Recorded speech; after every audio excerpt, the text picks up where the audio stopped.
What's up, guys? AC Card Shark back again. With Pixel Sandwich on a delay, bitch.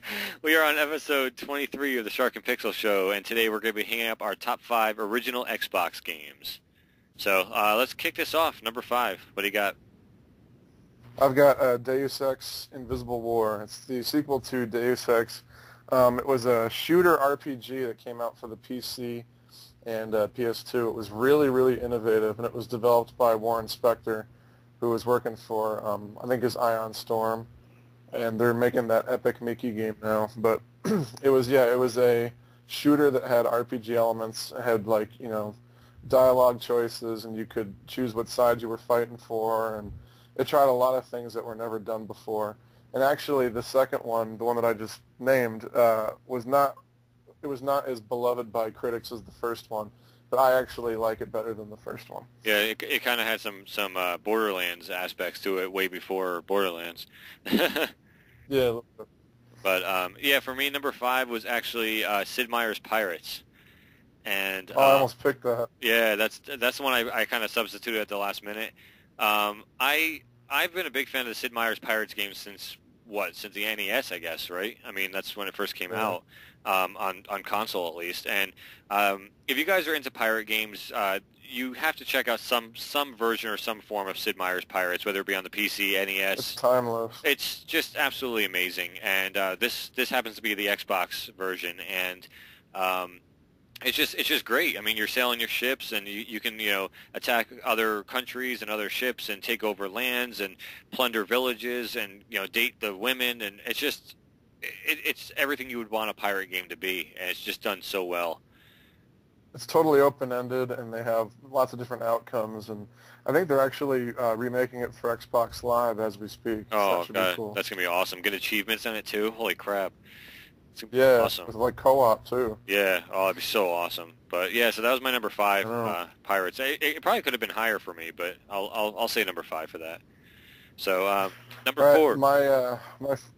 My fourth one is Phantom Dust. It was a really innovative game that came out for, I believe, $20 when it first came out, and it's like an arena battle game, but it's online. You can play against other people, but it's almost like a card game. So you're running around collecting these orbs, and the orbs are actually like attacks. So you're running around the screen collecting attacks and shooting them at the person as they run around collecting attacks. It's just insane. It's a lot of fun, and it was really innovative, and no one else has ever done anything like it since. It's really good. Yeah, I've never played that one. It sounds kind of interesting, though. It's really, really cool, yeah. Yeah. Number 4 for me is a title I think you have at some point. It's going to be Fable 1. I love the first Fable. Yeah, Fable is a great game, and ironically enough, I played and beat Fable 2, but never beat Fable 1, which is weird. I need to go back. Once I get my Xbox out of storage, I'm going to go back and bust out my original save file on that and see where I was and try to. Yeah, I think the first one's way better than the second one. Yeah, I mean, just from gameplay alone, it was definitely a lot better than the second one. But number 3, what do you have? 3 is, again, it was recently re-released for the 360 and PS3. It's Chronicles of Riddick: Escape from Butcher Bay. Nice. I almost put that. Yeah, I've always been a huge fan of the Riddick movies and everything, even the latest one that kind of sucked. But I thought that Starbreeze just did an amazing job with that game. It was short, but I mean, the 8 hours that you spent in that world was just amazing, and it was actually better than any of the Riddick movies. And it's actually really rare for a movie game to be better than the movie that it's based on. It's awesome. I was actually kind of disappointed with the remake because all the new stuff that they added is nowhere near as good as the original game. And I don't know, I'll always have a soft spot in my heart for that original Xbox game. Yeah. So good. Cool. Number 3 for me was NFL 2K5. And nice.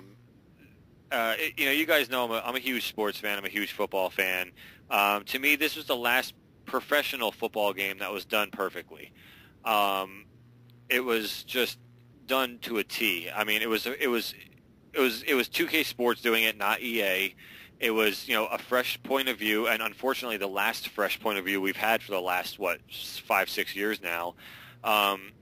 Yeah. But it was obviously it focused on football, it focused on that. But when you had like your superstar guy or whatever, and then you had like your pad, if you remember, I don't know if you remember that, but you have like Yeah, the crib. yeah, the crib. That's right, your crib, and you like the better you do, and the more money you earn and points and stuff, you could buy stuff and like decorate your apartment, and you could theme it after your favorite team, and they put like almost like dare I say like RPG elements in there, like you could actually earn and points and stuff to like then upgrade your apartment.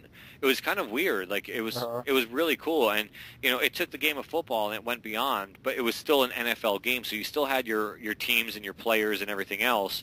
And unfortunately, the whores at EA took all that away from us, and they actually just re-extended the contract with the NFL with Madden again.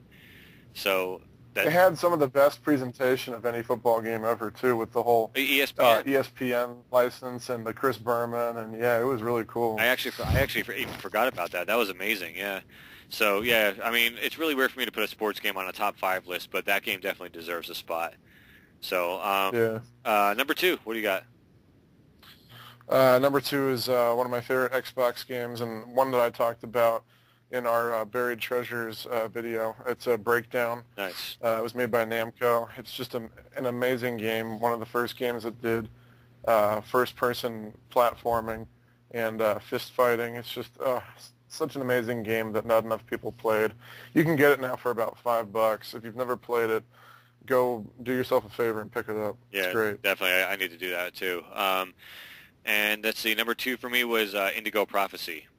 And cool. That was basically, I mean, for all of you fans out there of Heavy Rain, if you haven't played this game, you got to learn where your favorite games came from.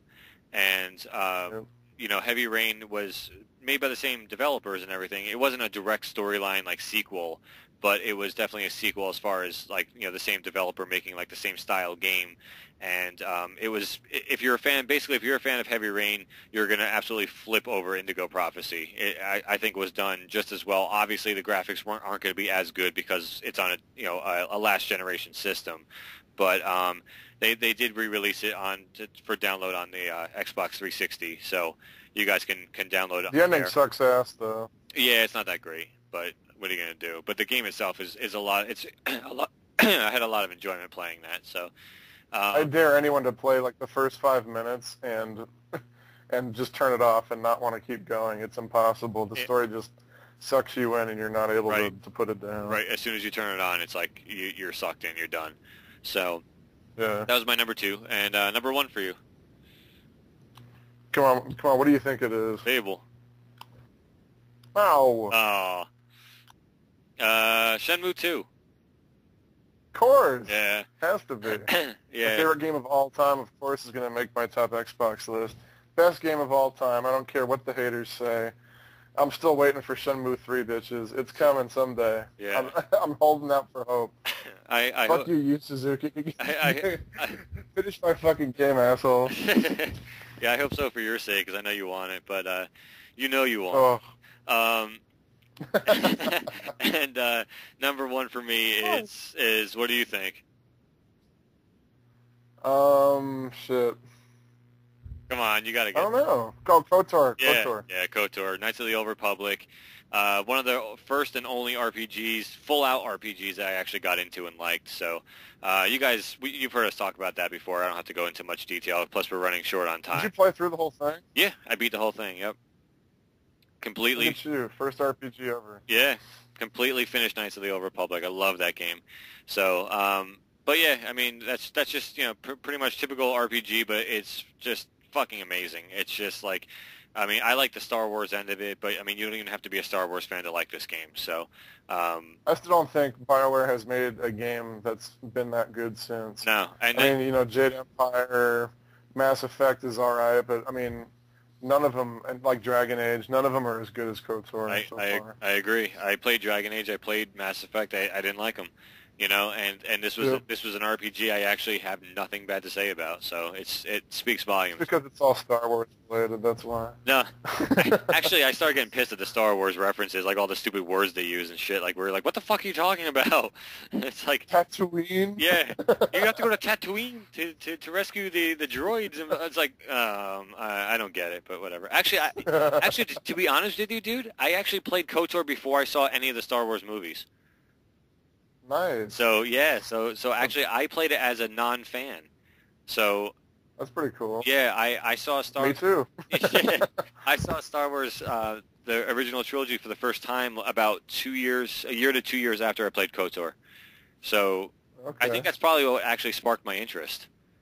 But Yeah. That's pretty backwards, actually. yeah, that's probably what sparked my interest in the whole series. Honestly, I'm seeing the movies and stuff. So, but yeah, so Pretty cool. yeah, so that's our top 5 original Xbox games. So until next time, guys, that's gonna wrap it up. This is AC Card Shark. Pixel sandwich on a delay. On a delay, bitch. Take it easy, guys. That's right. Late.